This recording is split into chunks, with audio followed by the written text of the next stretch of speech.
lady come up to me with a walker, and she was coming up just like this.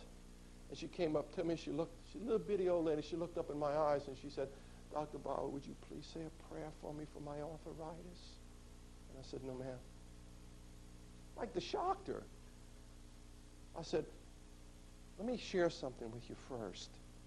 If you had $1 bill, you could go around showing everybody that dollar and say, that dollar belongs to me. See this dollar? Belongs to me. This dollar belongs to me. But what if you gave me that dollar? You can't go around no more saying it belongs to you now. Give the arthritis to God. You don't need it. Give it to him. That night, after the services, Dana could tell you we had coffee and donuts. She went up to Dana. She was, moving. She had to walk her, but she was just going around. She said, I cannot believe what I have been telling myself for all these years. And I refuse to say that anymore. I gave my arthritis to God, and I'm feeling better already.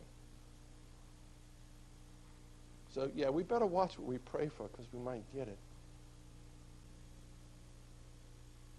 A blind man came up to Jesus, and Jesus says, what do you want of me? He said, Master, I want to see. If it's your will, I want to see. And Jesus touched him. He says, it is my will.